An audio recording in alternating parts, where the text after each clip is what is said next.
l'export de points. Donc c'est un export simple aussi depuis le 3D. Donc vous l'avez dans exporter, exporter plan, 2D sans cadre impression. Donc c'est un export 2D classique sans cadre. Par contre il a une particularité, c'est que il va pouvoir vous remplir les hachures. Ça veut dire que vous pouvez choisir selon les matériaux la hachure que vous souhaitez avoir. Si je vais dans la configuration avec l'engrenage, il vous ouvre cette fenêtre là et là vous avez déjà des possibilités de réglage.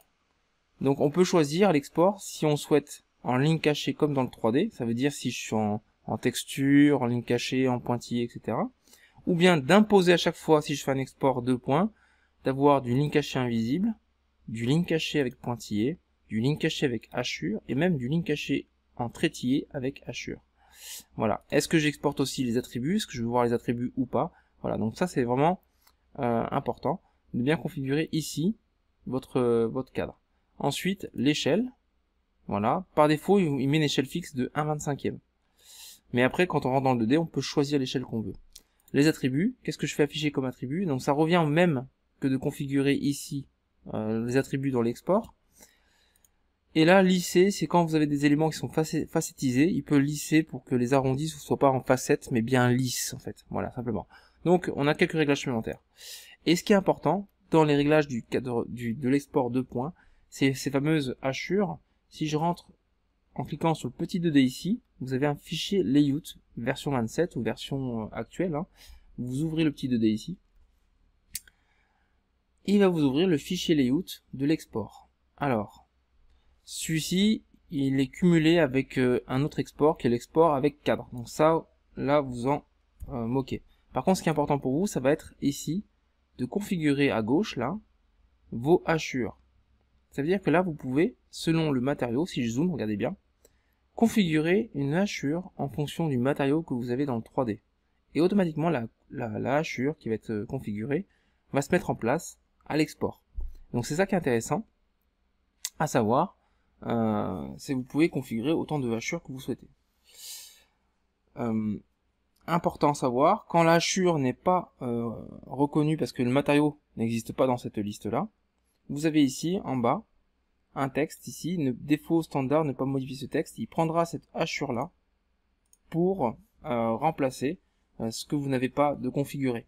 Par exemple, si je crée une hachure, par exemple, vieux bois, elle n'est pas dans cette liste, voilà. Et ben il prendra cette hachure là ici, celle-ci et celle-là. Alors ce qu'on peut voir, c'est qu'ici il y a deux types de hachures.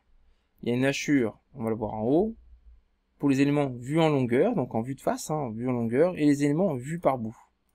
Donc c'est ces hachures là que je peux configurer simplement en les modifiant.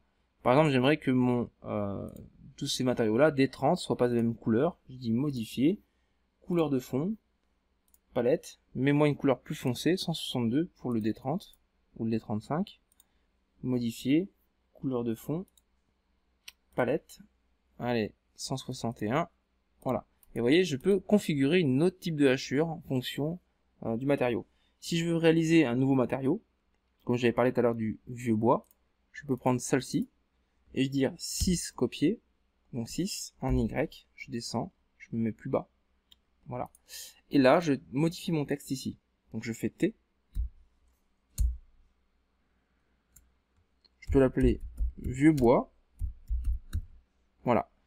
Entrée. Donc là, si j'ai un matériau qui s'appelle vieux bois écrit exactement pareil, il va automatiquement prendre la hachure qui est configurée ici et là en face.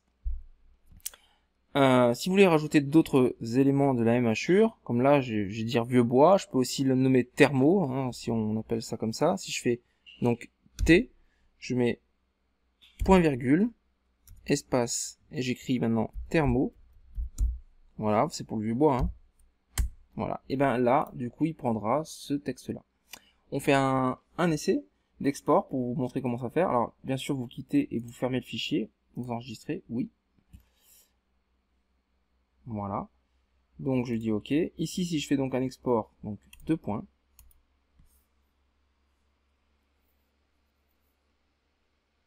Il calcule. Alors là, il écrit optimiser la position du texte. Ça veut dire que là, il y avait des attributs d'afficher et lui va optimiser les attributs. Donc je fais 3 entrées, clic milieu, et je place le résultat de mon plan.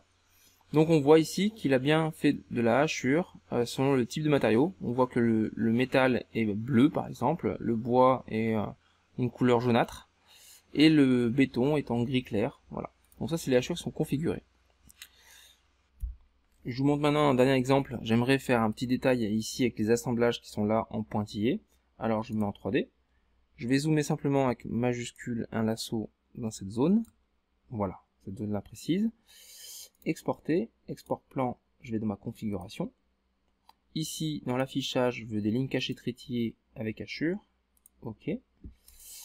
Je fais un export de points.